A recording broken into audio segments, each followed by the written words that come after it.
बड़की जिजिया का बात कही आज कुछ ठंडा बा मौसम ऐसे जियारा ना भी आता है नहीं तो मने न का ना 10 बज जा मने न का धनवे नहीं जावे का एकदम से ही जान लिया इतना जियारा भी आ जा गर्मी से जान पड़े कि मना उल्टा था बउआ उल्टी ना हो जाए इतना घाम लागे खोपड़िया में हमारे तो बहुत ज्यादा घाम लागत रहा लेकिन आज किंचा जियारा आनंद है हमारो बड़की जीजी। हाँ रे चटकेलिया है तो ये कुछ न कुछ ठंडा मौसम तो बा आज ज्यादा ना लेकिन तब कुछ न कुछ है बूंदा बांदी भाव आए ना तो से आज कुछ ठंडा आता है नहीं तो रोज मार बार बूता आता रहा ये माना कहा खेतवा से भाग जाइए उबे न करी दोबारा हम इतना गरमाए इतना हपसा घामसा इतनी घामस राहत रही रोज यही जान लियो। अब सुबेरे का आवा इतना चढ़ा रहा है जान पड़ता रहा फाड़ी परी ये से चढ़ा रहा है मोला मक्का पानी ना गिरा या लहरा पानी बढ़ते के बाद चिला हुआ चला गवा है ना कहीं से खिलाओ हम तो कहें मारे पानी के भाई भगवान आज से भर दे धनवा लेकिन यह सब हो गवा कि अक्का ना भरा बड़की जीजी तब कुछ ना बहुत हो गवा तना दाई दिन भगवान ऐसा बूंदा बांदी देहे जाए तब का न रहा है तब समनवा कुछ तो हरियर रहे कर सी कम पानी चला जाए जियर में जान तवाई जे जहान तवाई जे धनवा में जन झुराए जाता है मुरझुराता है बेचारा। हाँ रे चटकी लिया तैता सही कहती है धनवा तो कुछ हरियर है बा मुला काव करे देखा दिया आज कई रोज होगा हमारे खेत का पानी बंद दनाए ना चलता यहाँ इंजन जाता यहाँ पानी खेते का अगर बंद हो जाए 2 रोज का तो धान यही जान लिया झुरा के एकदम वो हो जाए कराइन खेत हरे एकदम वो हो जाए झुराई के लकड़ी से जान पर पानी ना खुला रहा लेकिन रोज का रोज पानी जाता यहाँ कन्नज के तना तेल हो जाए बिजुली उजुली सहारा हुए बहनी तब बोले या कटवा उछिन्नवा जौन बिजुलिया वाले आवा थे यही तो बहनी सुनी थी मोटरवा तरवा सब खोल लाई जा यही से बहनी बड़ी डर लागत है नहीं तो मोटरवा न बैठुआ दिला घर में एक बोरिंगिया कराए नहीं यही इंजनवा हटुआ मोटरवा बैठुआ दी तेले ताले झुंझटी न रहा मोला यही उछिन्नी काटे जौन बिजुलिया काटे वाले आवा थे बहनी यही से बड़ी डर लागत रे चटकेलिया पनिया यही तलवा बहुत लागत ऐसे चाहिए बड़ी महंग हो जाती है जान लिया कि बड़ी मुसीबत यह है हमारी।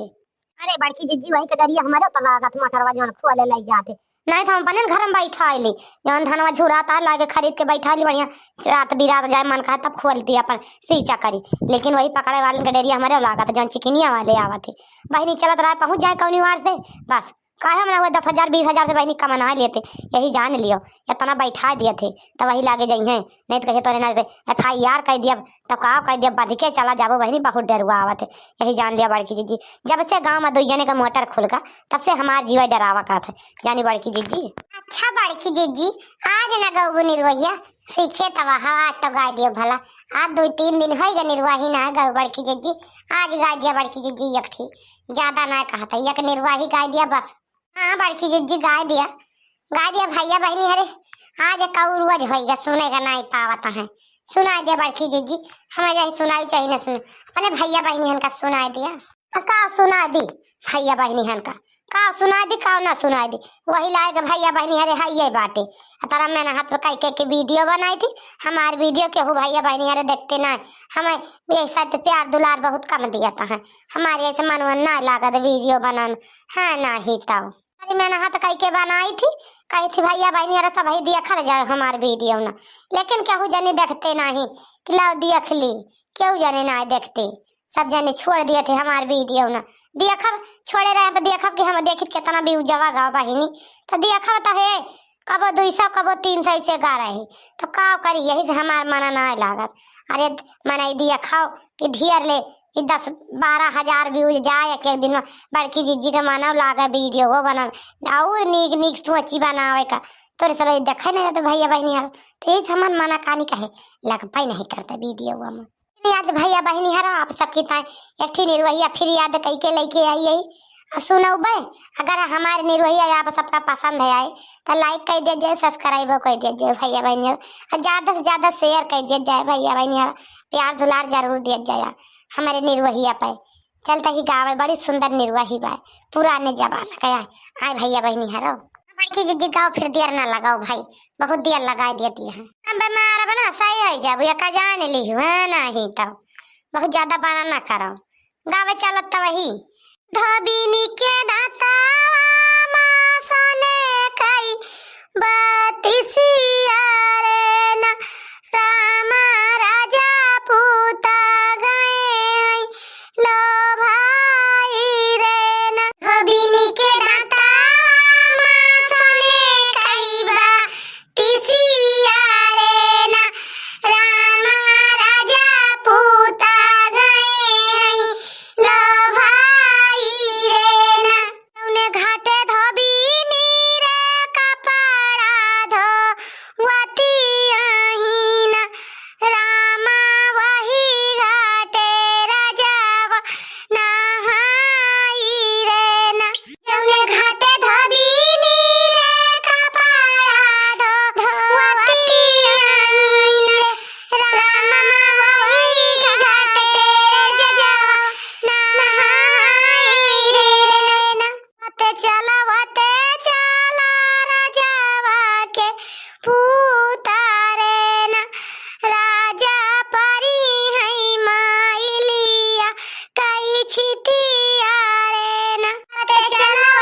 छिटिया धाविनी माँ कई गो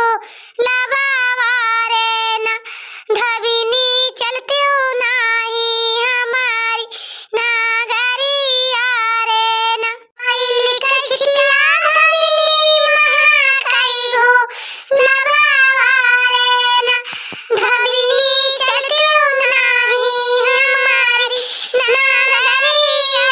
रे ना जाऊ तू ही राजा पूता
अपने बेटावा से। तनिका कान लगा के ध्यान से सुनत जाए भैया बहनी हर